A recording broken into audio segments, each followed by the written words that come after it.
that's true. Naked Palpatine. Oh, you pick that one. Fresh out of the clone tank, nude Palpatine is my Well, that's the first thing I think of when you say Dark Empire Palpatine.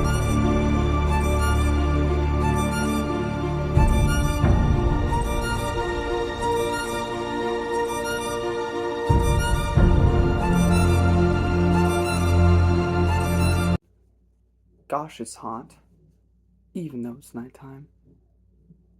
Welcome back. Sorry, I need a weapon. And welcome back to the Halo Expanded Universe. I have for you two things today: a short story from Halo Fractures and a novel. And I do have a physical copy. Halo Hunters in the Dark by Peter David. Let me show you that. Wow.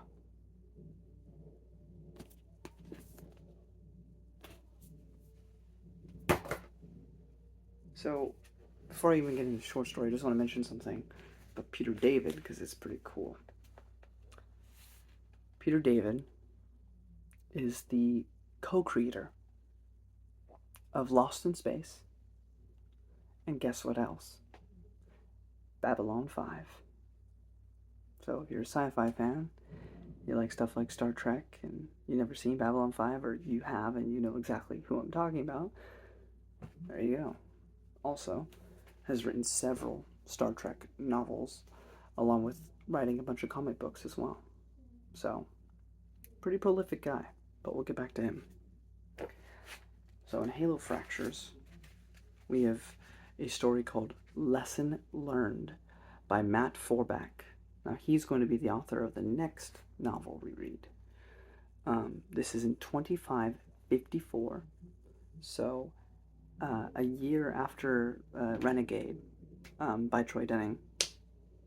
And it focuses on Tom and Lucy, the Spartan 3s from Ghost of Onyx, Glasslands, and a little bit of Thursday War? I don't remember. I know they were in Glasslands, though. But they basically just go to become basically like security guards for Onyx. Like, they go back to Onyx because Onyx is a bunch of science people working stuff to learn more about the Forerunners, along with, you know, a batch of Sangheili to be like, because we're in an era where we're trying to establish peace. There was the whole thing during the Karen Travis books where we were, you know, helping further sow dissent. You know, just so the elites would be so focused on each other that they would even think about fighting the humans. Which the Civil War is still going on by this point. But, yeah, so humans and elites are kind of working together now. But, yeah, so they're hanging out on Onyx as protectors, basically. We also meet a lady named Kasha, a female Zankeeli. I don't know if she'll matter later, but she's here. And there's some nice, you know, hostility. Because, you know, Spartan 2s were little kids when they got taken. Now, Spartan 3s were also kids, but they were a bit older. And, you know, they'd lost everything. So they were, like, fully ready to join the UNSC. But they lost everything due to the Covenant. So there's a lot of animosity there. So there's some good discussions between, I think, Kasha and Lucy and Tom. It was just really good. Also, if you hadn't read a comic book that I talked about earlier, Initiation, then, and you only, you know, you're like, I don't want to read comics, I only want to read the novels or whatever, then this might be the first time you're hearing that June from Halo Reach did in fact survive, and that he's here in the story slightly. It's really cool. But that's basically it for the short story. Nothing insane. So there's that. Now back to Halo Hunters in the Dark. We jump ahead a year later, because apparently, at least as of recording this, nothing else has happened. We have the whole plot of this book, which, before I get into spoilers, it's Halo 3.5. The Master Chief is nowhere to be found, assumed dead. The Arbiter is too busy with his own stuff to come and help. However, something on the Ark from the end of Halo 3 has activated the Halo Rings, and the Halo Rings are going to a countdown. Within, 4 weeks, all life in the galaxy will cease to exist. Naturally, that must be stopped. But we don't have Master Chief this time, and the Arbiter is too busy to do it himself. And even if he wanted to, things would fall apart as soon as he was done saving it. So we get introduced to 2 new elites who are actually in like the multiplayer co-op campaign, or I don't know if there's a campaign, but like co-op thing.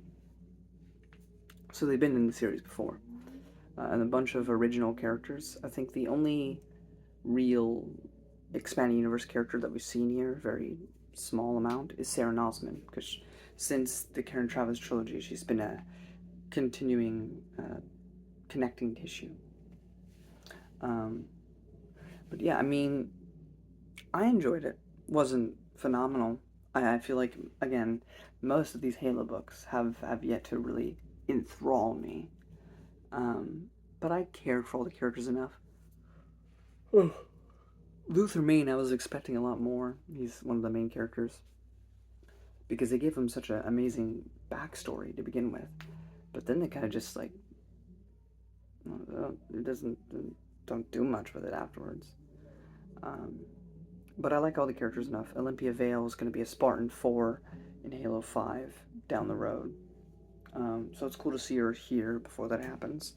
Not that I remember her character at all, but she is in Halo 5. I looked it up. So that's cool. And, you know, it's basically a big adventure to stop the Ark from firing the rings. Who did it? You'll find out. If you know Halo, you kind of know eventually who was doing it. I mean, it doesn't try to hide it from you, but so yeah, I thought it was fun. Not the greatest thing ever or anything, but it was a fun read. I'll say, if you have not been reading the expanded universe, you could jump into this book fairly easily without having to really know anything. If you just finished Halo 3, you want to read another story, you could probably read this and be okay. But that's gonna be it for non-spoilers. If you want to find out how did they stop it, you know, I will say one other thing. It's not like, you know, like New Jedi Order. Part of the problem with tie-in fiction, that Star Wars was the only thing to truly transcend, was true loss. Now, there are people who get lost and die in this book. Those people you only really met in this book, you're not super duper invested in. But it's like, and this is important to say because something's going to happen in the next book we cover that I'll address then, but in tie-in fiction, usually you can't do much because the important stuff's going to happen in the actual media, like the video game or a movie or TV show. Whenever the original source is, all the big stuff's going to happen in that, so you're hindered. So this kind of falls in that trap. I mean, like I said, people do die, but it's not like I'm fearful that the ring is actually going to get fired. It's not going to happen. One, because Halo's not that type of story, and because Halo 4, 5, and Infinite exist. Now, even if I didn't know about Infinite 5, I already knew that 4 was coming out, if it hadn't already come out. So it's just, you know, no true stakes there. But it was fun. I enjoyed my time. You can do spoilers if you don't want that.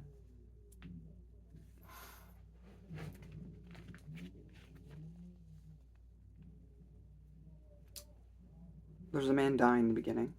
You don't know much about him, but there's a mysterious voice as he dies.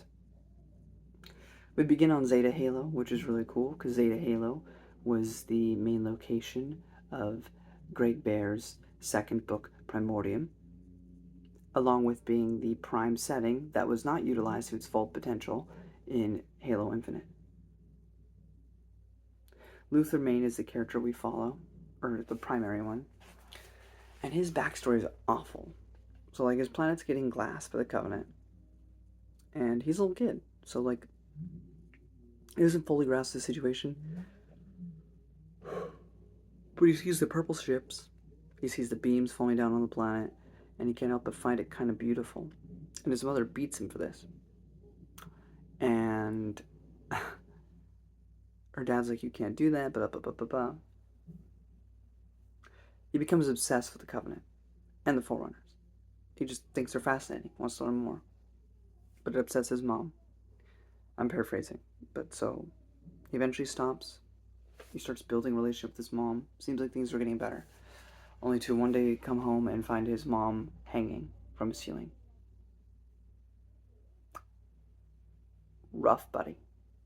But, again, it was so powerful in the beginning, and then it kind of just stagnates after that. But that was a powerful opening, and I really enjoyed it.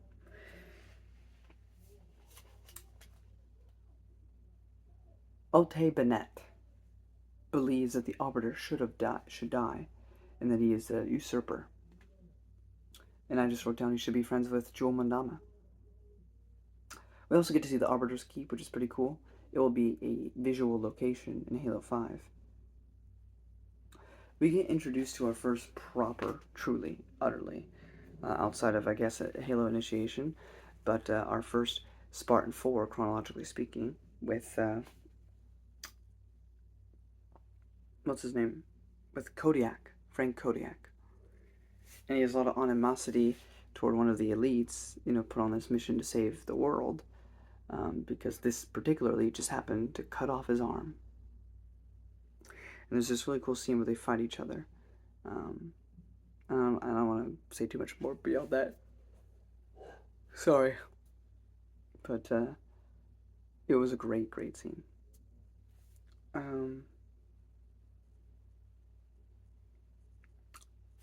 They get on the Ark. They find a lot of weird monsters and stuff. But they all seem to be kind of like directed, not like random. They're all like directed at attacking them. So this is where we also learn about a couple things.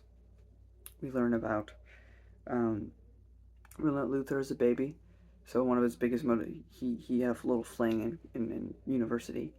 And the lady left, and later on she sent him like an email showing pictures of a kid that he's never held, and that was some good stuff. But there's a bunch of politics in here as to whether or not they'd actually go on the Ark. I forgot to mention. And I love Nathal, the elite. He just kidnaps them all and takes them in, which is just, I love it. But, they get on the ring, they're trying to figure things out, and then we learn about tragic solitude in ancient AI. Kind of like 343, Guilty Spock. But he's like absolutely insane. He's completely lost it. And he's the one that wants to purge all life in the galaxy. He sees the conflict, even now, post-war. And he sees it as, you're just in a never-ending cycle. So I should just purge you, actually, instead of what the Forerunners did, which is preserve you. Perhaps then the galaxy will have peace, be able to start anew.